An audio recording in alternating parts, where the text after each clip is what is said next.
Thank you, Senator. I appreciate that. Senators always go first. And it's thank you. Thank you for the invitation to be here. This is a typical meeting. You're all sitting in the back. I don't think I have to go to church now. It's nice.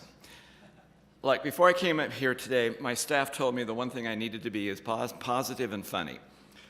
Those of you who know me know that ain't ever going to happen. In fact, we were looking at a new hire in my committee, and I had 3 staffers that were going to be involved. 2 knew the kid that we were interviewing, and the third one, who was going to do the interview, did not know the kid. So as the interview was going on, I was talking to my other 2 staffers about this potential hire. And the one said, yeah, he's great, he's competent, he knows what he's going to do, but he really is an arrogant jerk. And the other guy said, yeah, no, he'd do a wonderful job, but he's kind of a punk. And then the kid that was doing the interview came in and said, you know, I just interviewed the candidate. I was really impressed with him. Rob, he reminded me of you. So that's my choice here. Look, I am an old-time Chicago Cubs fan. I have been all my life. And so I know how to handle disappointment. It's like George Will used to write, any team can have a bad century. In the 1950s, Mo Drabowski was one of the pitchers of their very bad teams. And he wrote that on opening day, the first day of the season, when they came out of the dugout, there was a fan in the stands that had a sign that said, wait till next year. I understand that's a lot of how we have felt, especially those who live in states that are dominated by federal lands. The last century, we were always waiting till the next election cycle, the next administration, to see what could actually take place. Well, in 2016, the Cubs finally won the World Series. They still have the best record in the National League today, even without Yu Darvish pitching since May. And they should have never let Jake Arrieta go to the Phillies. That was another big mistake. But we also have a change in federal lands as well, with the new administration that now does care about resources that are found in the ground. And for example, in 2017, the number of leases that were let doubled from the year before. Low bar, I know, but at least it's a movement in the right direction. We have a BLM that is now focused on trying to lower the number of days to get an APD done. And they understand there is a reason and purpose and a definition for multiple use. But it also underscores what I think is the fragility of the system, that if we rely on everything to be done administratively, what is here today can be gone tomorrow, and vice versa at the same time. So what my goal has always been is to try and use legislation to provide certainty for these type of events. And in my committee, we have passed no less than 20 different pieces of legislation, each of them designed to decrease regulatory burden and also increase the role that states play in the permitting process, and with federal lands having a greater say in federal lands that are housed within their states. Things like the Secure Act, which is important. People saying we want to do things in a bipartisan way in Congress. Well, in this act, we actually reached across the aisle. There are 4 original sponsors, 2 Republicans and 2 Democrats. There is a Democrat oil and gas caucus. We did everything the right way, but try and do a piece of legislation that would allow states to have a greater say in the permitting and the regulatory process that goes through there on anything that's developed onshore. However, with all those acts that were coming through, they are impeded legislatively. We're hampered in that process. Now, I know I could easily blame the Senate. I would be accurate. In fact, it doesn't matter what actually happens in America. You can blame the Senate and be accurate.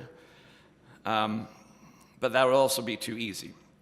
See, when I was first elected, Henry Hyde, the great Henry Hyde, was still representing Illinois, and he once gave me a wonderful piece of advice. He said, Rob, the House and the Senate are very similar bodies. Each has 100 really stupid members. You can think about that. As you go home, you'll understand that. But especially as it designs to public lands, that's one of the problems we have. But it's not necessarily simply because they happen to be senators and there's something wrong with the water system that side of the Capitol. It also comes along with an attitude people have, especially those who live in the East where there is very little federal land, an attitude about public lands. Those people happen to think that all public lands are Yellowstone and that there are very limited access to those public lands.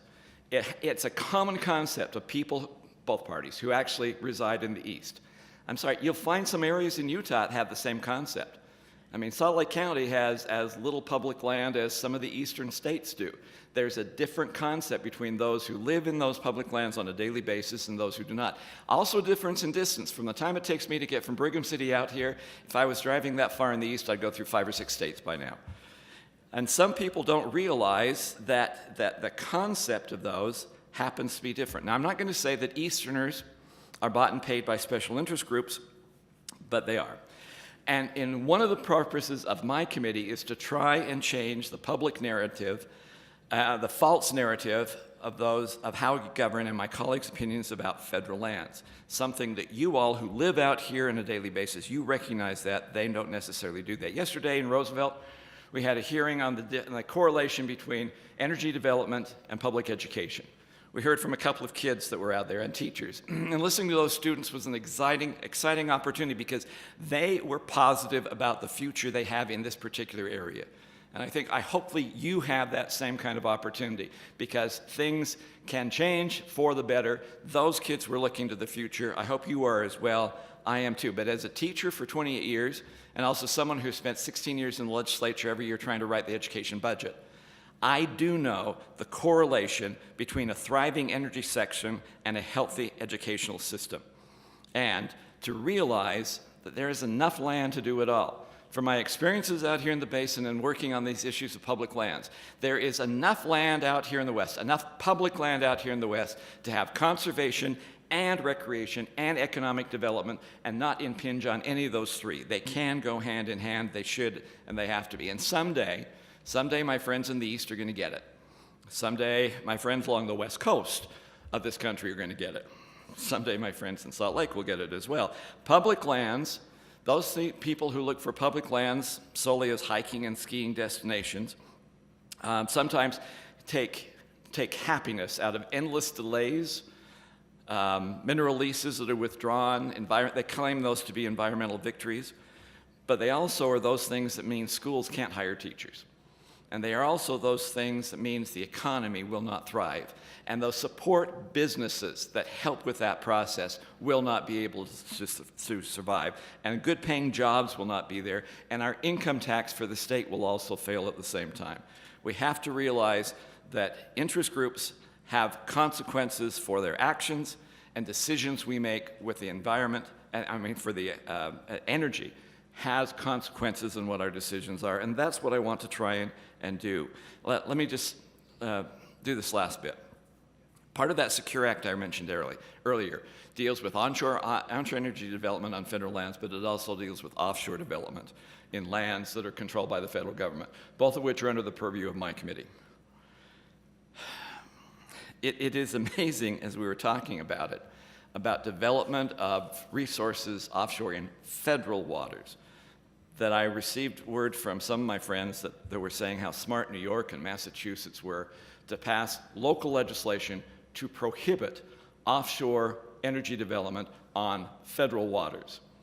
And their representatives back in Congress were criticizing the federal government for ever having kind of an idea that we maybe should actually develop resources on federal waters, because after all, federal waters belong to everybody. Kind of like federal lands belong to all of us and to everybody, as I'm always told all the time. So we said, okay, we'll come up with a leasing proposal that said if you want to develop and assist in helping the federal government develop energy sources offshore on federal waters, we'll help you with revenue sharing for that activity. But if you really want to ban offshore development and you want to do it on a state level, fine, come up with a process so that you can buy that right from the federal government and it will have some kind of relationship to the energy potential that would have been there otherwise. And it was amazing that I got letters from the governors of 6 coastal states in the East that all were saying it is impossible, you shouldn't do that. The last thing you should do is develop anything by the federal government on federal waters off our shores in the East. You are violating, what you are doing, they said, is a disregard for the wishes of the states in the East. So I had those letters in one of our committees, and I read them because, to be honest, I think they're pretty good letters. I like them. But I asked my colleagues as I held up those 6 letters from those 6 governors that said they want to control federal waters in the East, what the difference between those 6 letters were and the one we had from Governor Herbert. that talked about unanimous opposition to certain federal activities and designations on federal lands in the state of Utah on land. And I said, which of these letters is actually the better letter? Which of these arguments is the better argument? Which one actually has the truth of what should be happening? And what I got from the other side, from my good friends on my committee, was crickets. They said nothing. They could say nothing. They'd agreed not to say anything because they recognized that what the eastern states were doing on federal waters off their shores, and they wanted to control that, was totally hypocritical when you don't allow the state of Utah to have a say in what happens on federal lands within the state of Utah. That is nothing short of true hypocrisy. And that's one of the things that we're going to try and point out to people as we go forward. And it's one of the things that's so blindingly obvious, and yet some people just don't want to recognize that fact of reality. So, what I'm trying to say to you is thank you for allowing me to be here. I am proud to represent this area. So that will come as a surprise to some of you. No, that's a joke. That's a joke, Senator. I am very proud of this area. I'm proud of the people who are living here. I'm proud of the efforts that you put into making sure that you have a great lifestyle and a great future.